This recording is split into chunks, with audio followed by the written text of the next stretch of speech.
leyendo en los periódicos que probablemente estarían solicitando la liberación de Marlon Martínez, quien fue condenado a 20 años por el asesinato de Emely Peguero, que fue otro caso que los dominicanos siguieron de principio a fin con toda la atención del mundo y tratando de verificar que todo saliera bien. Pero resulta que con el tiempo uno va observando cómo ocurrió todo y tiende a ser más objetivo al momento de juzgar si el proceso se llevó con claridad o no respecto a Emely Peguero y poder predecir lo que está ocurriendo con el caso de Paula Escalante.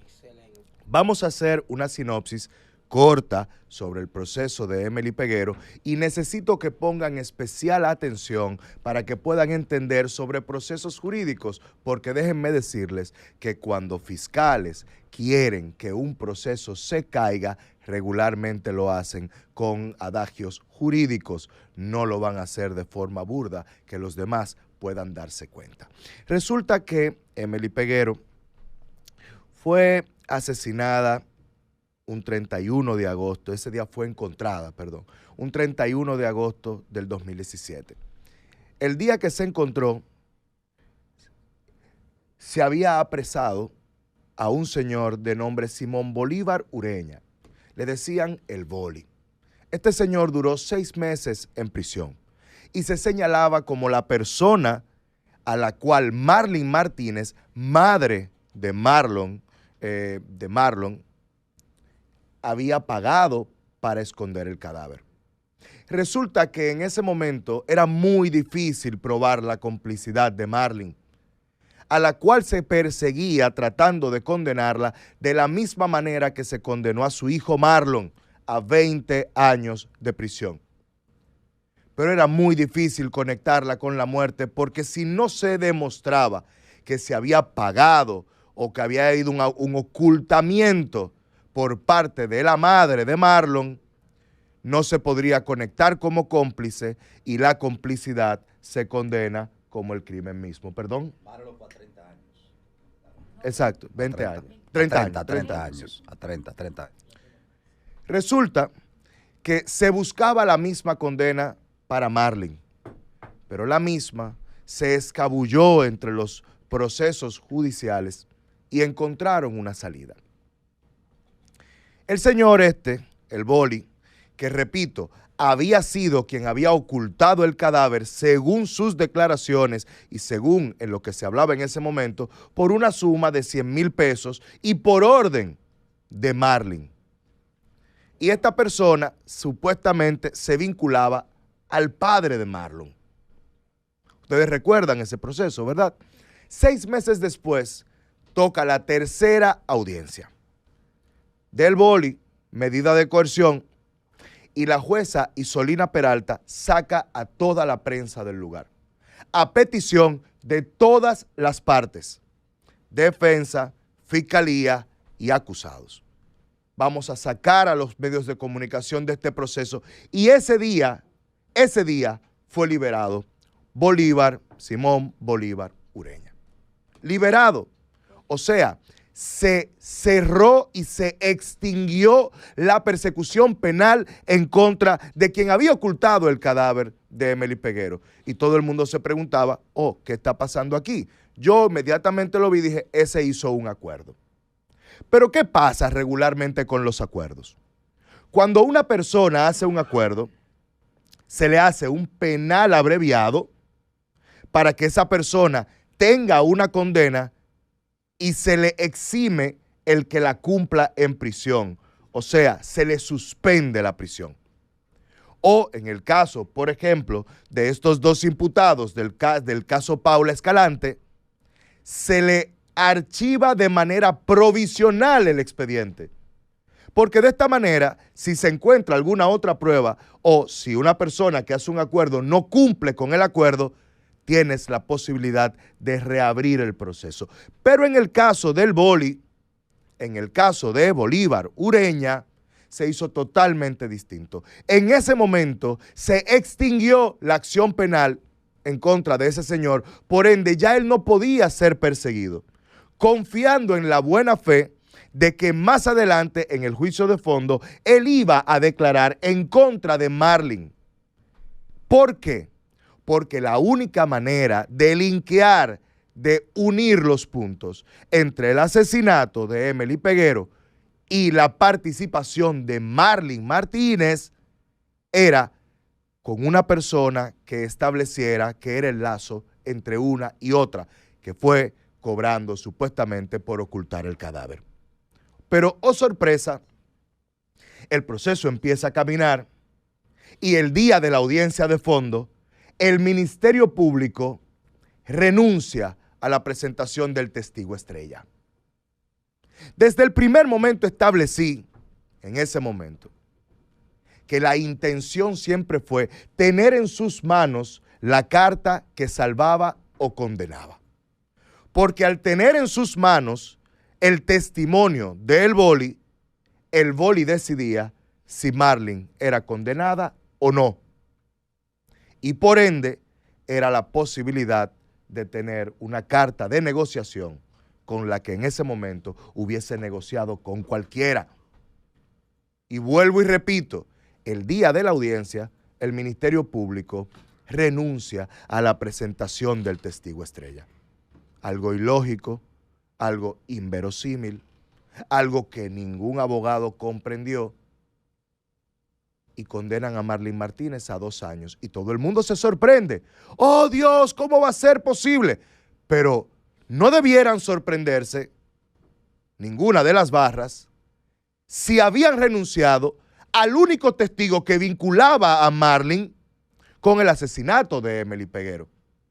Pero al parecer, la intención del Ministerio Público siempre fue esa, tener en sus manos esa carta de ese testimonio, pero ya eliminando la persecución penal del boli, que desapareció, dicho sea de paso, a partir de ese momento y nunca más ha vuelto a aparecer en ningún tribunal. Cuando ocurre esto, van la Corte de Apelación de San Francisco de Macorís, confirma la sentencia que condena y reduce a 2 años la prisión de Marlin. En ese momento, todo el mundo arremete contra los jueces de la Corte de Apelación de San Francisco. Y yo seguía diciendo, ¿por qué arremeter contra los jueces si fue el Ministerio Público quien renunció a escuchar el testigo estrella que lo vinculaba con Marlin y que establecía la suma que ella había pagado por ocultar el cadáver y por lo cual hubiese sido condenada a 30 o 20 años, al igual que su hijo? Pero siempre se quiso vender la historia de que los jueces eran insensatos. Siempre. Y recuerdo un momento en el que yo hice un comentario respecto a esto y le decía, señores, es verdad que hay jueces desgraciados. Es verdad que hay jueces desgraciados. Pero la mayoría de los jueces solamente pueden tomar decisiones en base a lo que le coloca la fiscalía y la parte acusadora sobre la mesa. Si hubiesen colocado sobre la mesa el testimonio de aquel a que le eximieron prisión, de aquel que nunca pagó por lo que hizo, porque se negoció con él para ser el lazo conductor con Marlin Martínez, aquel que solamente hizo 6 meses por confesar haber escondido el cuerpo de Emely Peguero. Esa persona que no cumplió condena, a la que el sistema de justicia le otorgó un criterio de oportunidad, le dijo, te eximo de responsabilidad penal, siempre y cuando te conviertas en mi testigo estrella. Y el día de la audiencia renuncian a ese testigo estrella. Yo no sé cómo la familia de Emely Peguero permitió que el Ministerio Público hiciera eso, pero lo hicieron. Y los jueces no tuvieron de otra que condenar a Marlin a la pena mínima, porque incluso ni siquiera tenían cómo condenarla.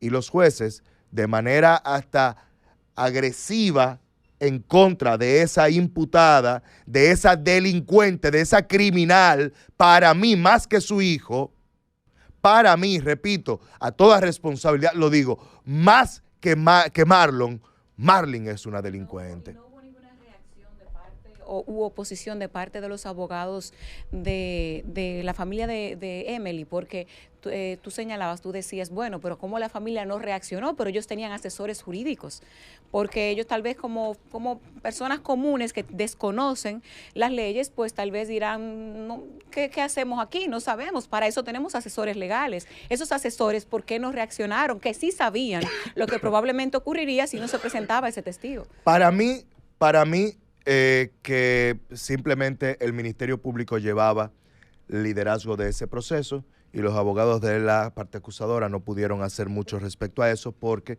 la otra opción sería que habían sido parte de, y yo lo dudo mucho. Brito. De la parte acusadora no era la Rockstar, ¿cómo se llama el Rockstar? Brito. No, Rockstar no, es un gran colega, José Martínez Hoffman. Sí. Brito, en tu excelente explicación del caso, ha dicho que de haber tenido el testimonio en tribunales del señor Simón Bolívar, no está bien, del señor Simón Bolívar, se hubiese podido condenar a Marilyn Martínez, madre de Marlon, a una pena mayor de los 2 años. A los 20 años. A los 20 años. Entonces ahí se rompía la acusación de complicidad y podía pasar a otra tipificación. No, es que era precisamente lo que confirmaba la complicidad. Recuerden que la complicidad se condena con la pena inmediatamente inferior del delito principal. Entonces, si a él lo habían condenado a 30 años, a ella la hubiesen condenado a 20 años. Pero en ese momento, Marlon arrancó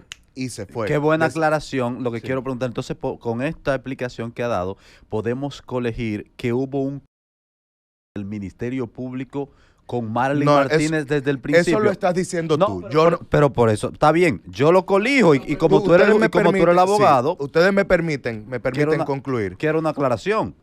No, tú estás haciendo una pregunta, tú estás haciendo una acusación, esa acusación yo la respeto, pero ustedes me permiten concluir antes de ustedes poner palabras en mi boca. Porque no, pero es que yo no puedo palabras en tu boca, hermano, estoy preguntando. Si tú quieres, no responde perfectamente. Perfecto, concluye. ¿Puedo continuar? Te estoy protegiendo a ti y estoy protegiendo a todo el mundo en esta cabina de hacer acusaciones infundadas. ¿Ok? Bien. Entonces, en este caso, ocurre todo lo que está ocurriendo. Y yo me doy cuenta qué tan difícil es el caso Paula Escalante. Yo recibo la llamada de unas personas con las cuales logro conversar y establecer que, ven acá, y de verdad no existen videos. De verdad no existen videos de lo que pasó con Paula Escalante. Pero sí los hay. Los videos están ahí. Y otras naves alrededor de Interher Holdings tienen los videos de lo que pasó esa noche. Y los tienen guardados esperando al Ministerio Público, que el Ministerio Público los solicite. Pero el Ministerio Público no los ha solicitado. El Ministerio Público ha sido tan negligente en la investigación que aquí ha llevado nuestro querido amigo Tolentino, que a sabiendas de que hay edificios a los lados que también tienen cámaras y que muy probablemente estas no estaban dañadas, no los han solicitado. Y esto me hace entender que el Ministerio Público, al igual que el caso Emily Peguero, están intentando de que el proceso se caiga sin que se note que lo están tumbando. Porque si no existen los videos, va a seguir pasando exactamente lo mismo que le decía yo a Tolentino hace 6, 7 meses y que luego ocurrió en esta semana, la liberación de los imputados, porque ninguna prueba los vincula. Menos los iba a vincular la prueba del material genético que se encontró en el interior de Paula Escalante, porque eso ya estaba contaminado. Es que esas pruebas de ADN siempre iban a salir contaminadas. Y recordando aquel momento, lo único que puedo decir es a la familia de Paula Escalante que abra los ojos y se den cuenta, y los abogados de Paula Escalante que abran los ojos, que ustedes también pueden solicitar los videos de los edificios de alrededor. Ustedes pueden exigirle a los jueces antes de que termine la investigación y concluya el plazo de la investigación y que puedan depositarla como prueba. Los videos están ahí, se los confirmo yo. Esos otros edificios tienen esos videos guardados, esperando que el Ministerio Público los solicite, pero no los pueden liberar. Porque si estos videos fuesen liberados y publicados en las redes sociales, inmediatamente perderían fuerza probatoria y no podrían ser utilizados en el tribunal.